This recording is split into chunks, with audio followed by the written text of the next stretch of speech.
Hello दोस्तों, कैसे हैं आप लोग? बढ़िया होंगे। चलिए, अभी तक हमने वर्क के बारे में पूरी जानकारी ले ली थी। अब हमारा दूसरा पार्ट चालू हो रहा है and that is what? Heat. Heat क्या होती है हम उसको देखना चालू कर रहे हैं। बेसिकली हीट क्या है? The energy interaction due to temperature difference. Temperature difference के कारण जो एनर्जी का इंट्रैक्शन होता है, देखिए बार बार मैं वर्ड यूज करता हूं इंट्रैक्शन। हीट और वर्क दोनों के लिए ये वर्ड हम लोग इस्तेमाल में लाते हैं, दैट इज इंट्रैक्शन। हमें इंट्रैक्शन मतलब समझ में आना चाहिए कि जब तक बाउंड्री क्रॉस नहीं हो रही तब तक कॉन्सेप्ट नहीं हो रहा है क्लियर। समझ में आ रही है मेरी बात? तो हीट क्या होती है? Basically the energy interaction due to temperature difference. दोनों के लिए हम एक ही बात बोलते हैं, टेम्परेचर डिफरेंस। सॉरी, हीट के लिए हम क्या बोलेंगे? टेम्परेचर डिफरेंस जो हो रहा है उसके कारण एनर्जी का एक्सचेंज होना, टेम्परेचर डिफरेंस के कारण। मतलब कहीं ना कहीं हीट टेम्परेचर को लेकर बात करती है, लेकिन और क्या बात करती है वो हम लोग देखते हैं। बेसिकली ये हमारी सेंसिबल हीट भी होती है जो टेम्परेचर डिफरेंस के कारण होती है, और एक लेटेंट हीट भी आती है। ये दोनों बातें हम लोग जो है सेंसिबल और लेटेंट के बारे में, ये हम लोग प्योर सब्सटेंस में देखेंगे। प्योर सब्सटेंस हमारे लिए बहुत इंपॉर्टेंट टॉपिक रहेगा, उसमें हम ये चीज क्लियर कर देंगे। राइट? ओके, चलिए देखिएगा कि the energy interaction due to temperature difference is known as what? Heat. Heat क्या कहलाती है? Energy interaction due to temperature difference. तो हीट ट्रांसफर क्या है? जो एनर्जी इंट्रैक्शन हो रही है किसके कारण? टेम्परेचर डिफरेंस के कारण। चलिए लेट कंसीडर, एक हमने क्या किया, हमने एक सिस्टम ले लिया। सपोज ये हमारे पास एक सिस्टम है, ये हमारे पास एक सिस्टम है, और ये सिस्टम हमारा कुछ इस तरीके से है, और ये हमारे पास एक और है। ठीक है? और इसके अलावा हम लोग क्या करते हैं, दो और ले लेते हैं क्योंकि हमें चार की ज़रूरत पड़ने वाली है। तो ये हमने चार सिस्टम ऐसे ले लिए हैं। राइट? या ये बोल सकते हैं कि हमने चार अलग अलग कंटेनर ले लिए हैं। राइट? ओके, पहले कंटेनर में हमने क्या किया, हमने कोई भी हमारा सब्सटेंस ले लिया। कोई भी सब्सटेंस मतलब it may be a liquid, gas और द सॉलिड, है ना? अभी फ़िलहाल में हम ऐसी बात करते हैं। तो सपोज हमने आलू ही ले लिए, या हमने कुछ भी ले लिया, यार कुछ भी ले सकते हैं। राइट? हमने दोनों का मास कैसा रखा? हमने दोनों का मास कैसा रखा? डिफरेंट। सपोज हमने यहाँ पर 1 किलो आलू लिए, और यहाँ पर हमने 2 किलो आलू ले लिए, या 5 किलो आलू या 10 किलो आलू ले लिए, और उसको उबालना चालू किया। तो जब हमने उसका इनिशियल टेम्परेचर देखा तो इनिशियल टेम्परेचर कुछ 40 डिग्री सेल्सियस था दोनों का ही,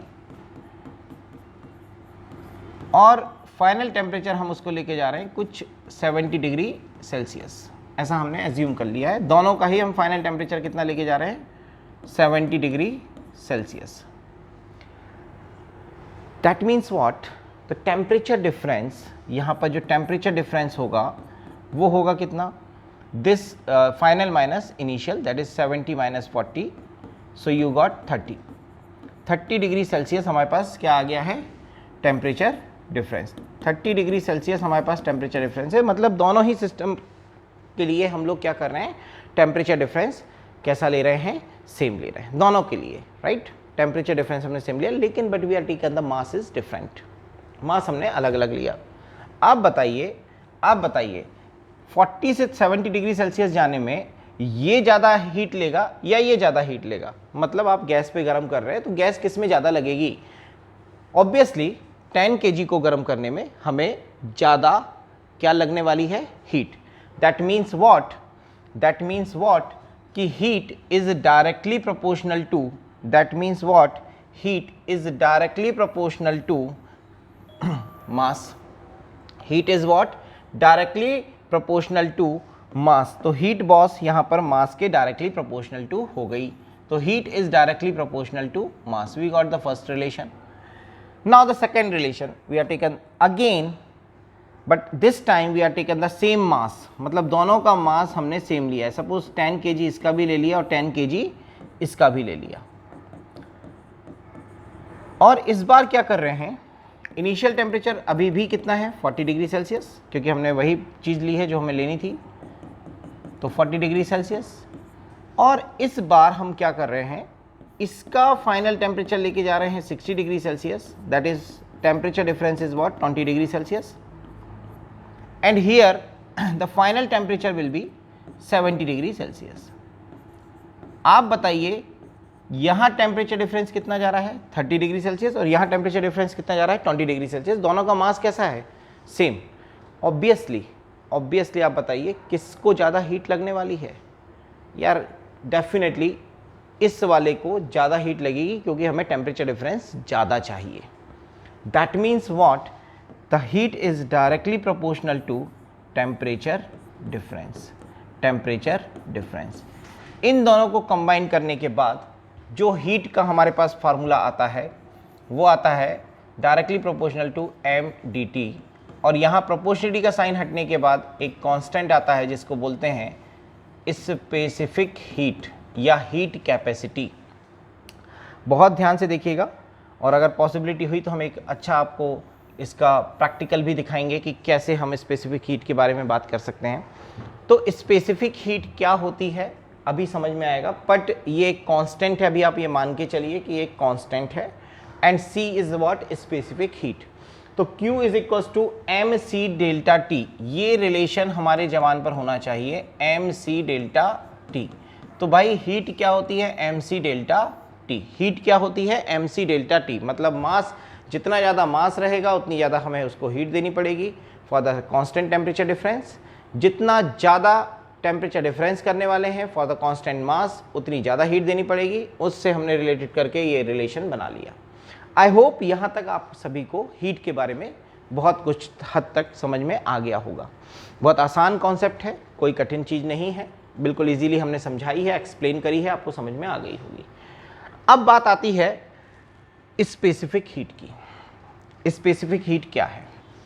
सो वी नो दैट कि Q is equals to M C delta T, और यहाँ से अगर मैं C की बात करूँ तो C इज इक्वल्स टू आ जाएगा Q by M delta T. अब मैं अगर ये करूँ कि मास को ले लूँ यूनिट, मतलब 1 यूनिट या 1 kg, जो भी आप बोलना चाहो वो ले सकते हैं, और टेम्परेचर डिफरेंस को भी मैं ले लूँ कितना, यूनिट। तो 1 यूनिट टेम्परेचर डिफरेंस है, 1 यूनिट हमारा मास है। तो अगर मैं ऐसा करता हूँ तो m is equals to 1 and delta t is equals to 1 रखता हूँ, तो मुझे c इज इक्वल्स टू आ जाता है q। इसका मीनिंग क्या है कि अगर हम कोई ऐसा सिस्टम ले रहे हैं जिसका मास 1 kg या 1 यूनिट है, और उसका हम टेम्परेचर डिफरेंस करते हैं 1 यूनिट से, 1 यूनिट से हम उसका टेम्परेचर क्या कर रहे हैं, डिफरेंस कर रहे हैं। 1 यूनिट से हम उसका टेम्परेचर क्या कर रहे हैं, डिफरेंस कर रहे हैं। तो टेम्परेचर डिफरेंस हमने उसका 1 यूनिट से किया, हमने उसका मास 1 kg लिया। ऐसा करने के लिए मतलब 1 kg का कोई सिस्टम हमने लिया, उसको हमने टेम्परेचर डिफरेंस यूनिट करने के लिए कुछ हीट सप्लाई करी डेफिनेटली। तो वो जो हमने उसको हीट सप्लाई करी है, वही उसकी क्या कहलाती है, स्पेसिफिक हीट। तो स्पेसिफिक हीट क्या होती है, या हीट कैपेसिटी क्या होती है? देखिए heat capacity material to material, मतलब हमारे पास क्या सब्सटेंस है उसके हिसाब से चेंज होती रहेगी, क्योंकि हर चीज़ की अपनी कैपेसिटी होती है ना, हर चीज़ की अपनी कैपेसिटी होती है। हर एक चीज़ ऐसी नहीं होगी, मतलब 1 kg आलू और 1 kg आलू मीन्स पोटैटो, और 1 kg आपने कुछ और ले लिया, वाटर ले लिया, तो दोनों के लिए आपको सेम स्पेसिफिक हीट नहीं मिलने वाली है। आपको दोनों के लिए अलग अलग हीट देनी पड़ेगी, जिससे कि उसका यूनिट टेम्परेचर डिफरेंस क्या हो, चेंज हो। तो बॉस यहाँ तक आई होप आपको समझ में आया होगा। तो जो डेफिनेशन बनती है किसकी, हीट कैपेसिटी की या हमारी क्या बोलते हैं, स्पेसिफिक हीट की, तो it is the amount of the heat required to raise the temperature of the unit mass. याद रखना, it is the heat required to rise the temperature of unit mass of the substance by the or the to the unit degree temperature difference। तो temperature difference हमने कितना किया है, temperature difference कितना किया हमने, टेम्परेचर डिफरेंस होना चाहिए, यहाँ पे डिफरेंस कर लेना, डिफरेंट की जगह डिफरेंस। तो टेम्परेचर डिफरेंस यहाँ पर कितना होना चाहिए, यूनिट होना चाहिए। यूनिट टेम्परेचर डिफरेंस के लिए यूनिट मास को जितनी हीट दी वही उसकी कहलाती है specific heat. I hope this is very clear to you कि कैसे हमने इस चीज़ को किया, राइट। चलिए आगे बढ़ते हैं, और अब हम देखते हैं एक बहुत ही बढ़िया कॉन्सेप्ट, दैट इज़ व्हाट, कि CP और CV। हम लोग इसको थर्मोडायनेमिक्स में बहुत ज़्यादा यूज़ करते हैं, specific heat at constant pressure, specific heat at constant volume.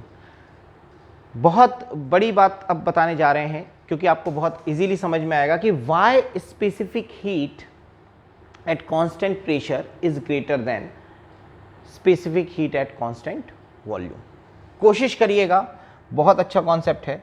Now हमने क्या किया, एक अरेंजमेंट लिया और उस अरेंजमेंट में हमने क्या किया, एक सिलेंडर पिस्टन लिया एंड जस्ट हमने यहाँ पर एक पिस्टन को लगा दिया। Now this is the piston, right, this is the piston. Okay, so fill with any colour, yes. So now ये हमारे पास एक क्या बन गया है बेटा, ये हमारे पास बन गया है पिस्टन सिलेंडर अरेंजमेंट, राइट। देखिएगा हमने क्या किया, इसको इधर से फिक्स कर दिया। ऐसा फिक्स करने पर हमने क्या किया, एग्जैक्टली हमने क्या किया, हमने इसके वॉल्यूम को फिक्स कर दिया। हमने इसके वॉल्यूम को क्या कर दिया, फिक्स कर दिया। ये क्लोज सिस्टम हमारा बन गया है, राइट।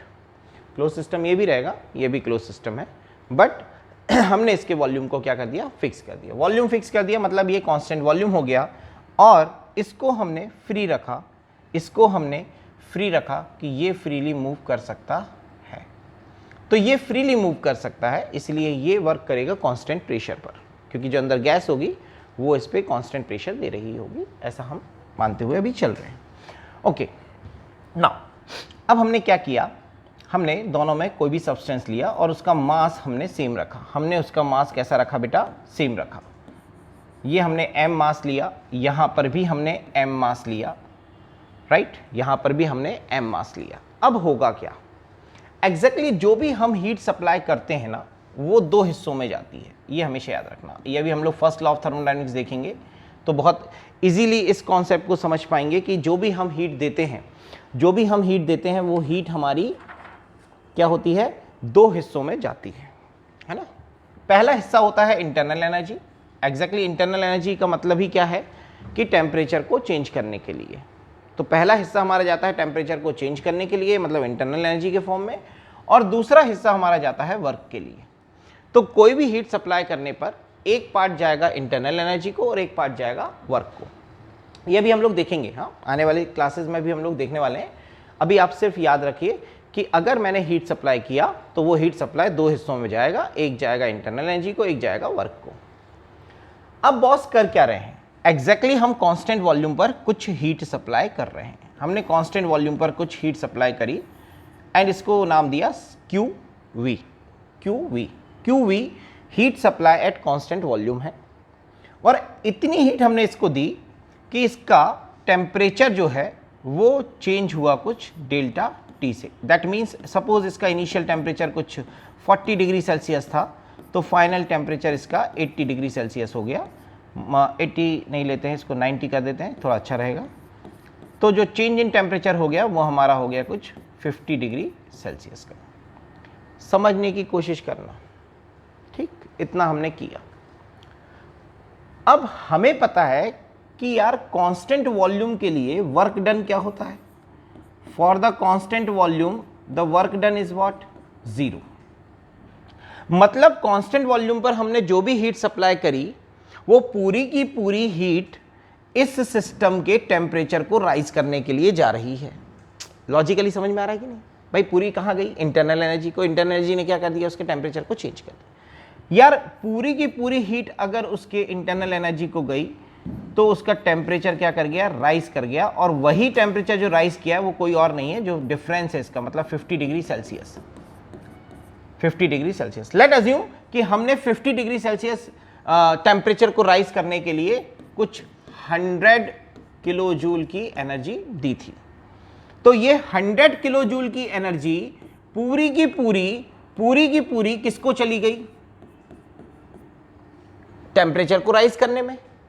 ये 100 किलो जूल की एनर्जी पूरी की पूरी कहां चली गई, टेम्परेचर को राइज करने में। क्योंकि वर्क के लिए तो जो एनर्जी गई वो थी 0। वर्क के लिए जो एनर्जी गई वो क्या थी, 0, क्योंकि कांस्टेंट वॉल्यूम है। वी नो दैट कि कांस्टेंट वॉल्यूम के लिए वर्क डन क्लोज सिस्टम के लिए क्या होता है, 0 होता है, हम पढ़ चुके हैं। तो यहां से ये समझ में आया कि यार इसी जो ये हमने सब्सटेंस लिया है, सब्सटेंस का इतना टेम्परेचर अगर राइज करना है तो इसको 100 किलो जूल एनर्जी तो लगने वाली है। बहुत समझो, 100 kilo joule energy 50 degree Celsius temperature rise करने के लिए इस सिस्टम को लगेगी ही लगेगी, आप कुछ भी कर लीजिए।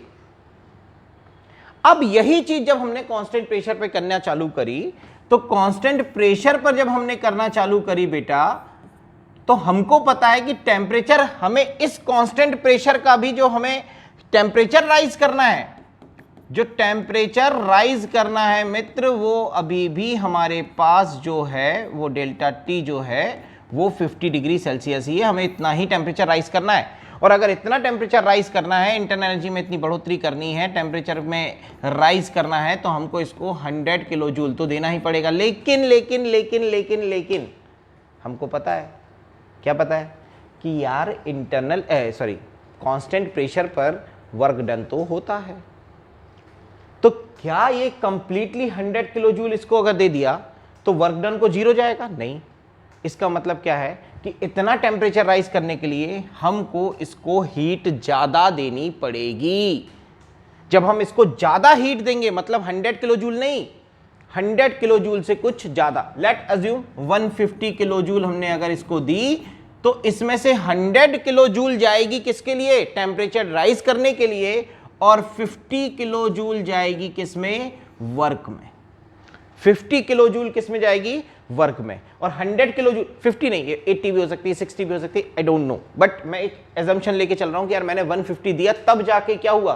देखो मैंने 100 दिया, सपोज मैंने 100 दिया, मैंने इसमें कितना दे दिया? 100। अब 100 में से 100 ही पूरा चला जाएगा क्या इंटरनल एनर्जी को? नहीं जाएगा, हो सकता है 80 जाए। 80 जाएगा तो क्या ये उतना टेम्परेचर राइज कर पाएगा जितना हम चाह रहे हैं? नहीं। मेरी बात समझ में आ रही कि नहीं आ रही? टेम्परेचर राइज हम कितना चाह रहे हैं? 50 degree Celsius. 50 degree Celsius temperature rise करने के लिए, 50 डिग्री सेल्सियस टेम्परेचर राइज करने के लिए हमको इस सिस्टम को 100 किलो जूल एनर्जी देनी ही पड़ेगी। 100 किलो जूल एनर्जी नहीं दी, भूल जाइए, भूल जाइए कि आपका टेम्परेचर राइज 50 डिग्री सेल्सियस हो रहा है। तो आपने क्या किया? आपने थोड़ी ज्यादा दी 100 से। कितनी दे दी? 150, 140, 130, कितनी भी दी, पर उसमें से 100 किसको जाएगी? टेम्परेचर राइज करने में, और जो रेस्ट बचेगी वो जाएगी वर्क डन के लिए। क्या आपको इतना कॉन्सेप्ट समझ में आ रहा है?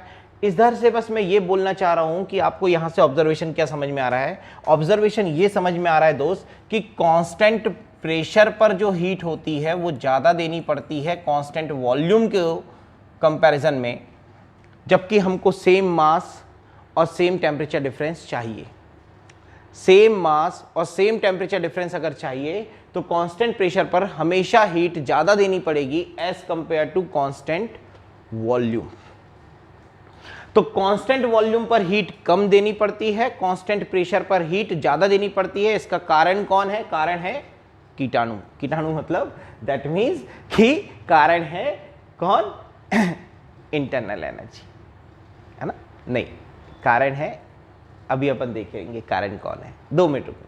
तो अगर मैंने बोला कि भाई हाँ, आप ये बोल सकते हैं कि कांस्टेंट प्रेशर पर हमेशा वर्क डन भी होता है, दैट्स व्हाई हमें हीट सप्लाई ज्यादा करनी पड़ती है, आप ये बोल सकते हैं। जबकि कांस्टेंट वॉल्यूम के लिए सिर्फ और सिर्फ क्या होगा?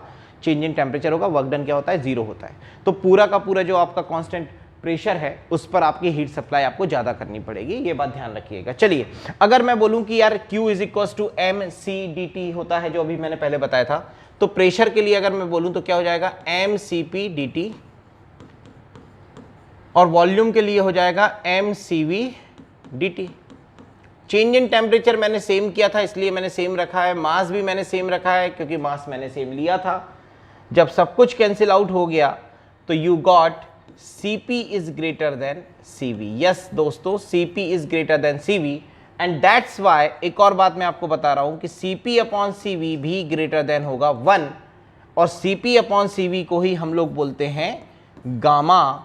Gamma is nothing but the ratio of Cp and Cv, इसीलिए हमारा गामा मतलब एडियाबेटिक इंडेक्स की वैल्यू भी 1 से हमेशा बड़ी होती है। याद है मैंने बोला था कि एडियाबेटिक इंडेक्स की वैल्यू 1 से बड़ी होती है, और मैं बताऊंगा, देखिए आपको समझ में आ रहा होगा। एडियाबेटिक इंडेक्स की वैल्यू 1 से बड़ी होती है, क्यों होती है? क्योंकि Cp is greater than Cv होता है, और ratio of the Cp upon Cv ही कहलाता है क्या? गामा। तो बॉस यहां से आपको समझ में आया होगा कि specific heat at constant pressure is always greater than the specific heat at constant volume, because constant pressure में वर्क डन के साथ साथ आपका टेम्परेचर राइज जो हो रहा है वो हो रहा है, और आपका कांस्टेंट वॉल्यूम में सिर्फ और सिर्फ जो जा रही है हीट वो टेम्परेचर राइज करने के लिए जा रही है, टेम्परेचर को बढ़ाने के लिए जा रही है, टेम्परेचर को बढ़ाने के लिए जा रही है। आई होप यहाँ तक आपको ये कॉन्सेप्ट समझ में आया होगा। मैं इसको छोटा कर रहा हूँ कि आपको मैं इसके बारे में लिखवा भी पाऊँ, तो बहुत ध्यान से देखना ये कॉन्सेप्ट।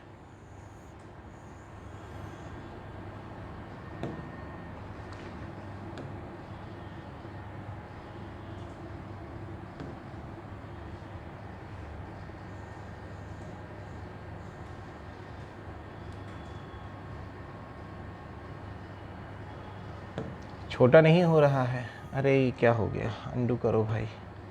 हाँ,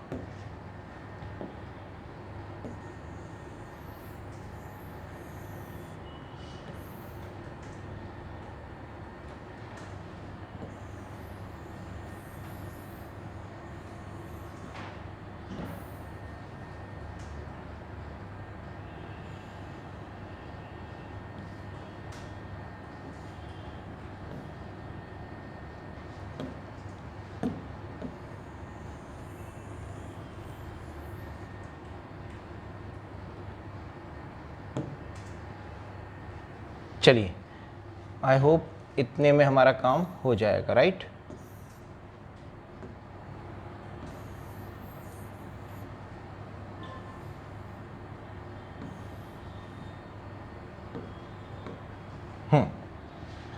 तो friends, specific heat at constant pressure Cp is greater than the specific heat at constant volume Cv, because Cp includes internal energy and external work.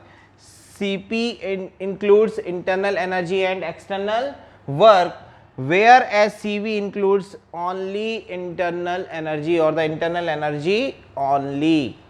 तो बॉस यहाँ से आई होप आपको समझ में आ गया होगा, ये नोट जरूर नोट करिएगा और ये कॉन्सेप्ट अच्छे से नोट कर लीजिएगा। आपको समझ में आ गया होगा कि why Cp is greater than Cv, why Cp is greater than Cv, right. चलिए अब हम आगे बढ़ रहे हैं और कुछ कंडीशंस को ऑब्जर्व कर रहे हैं।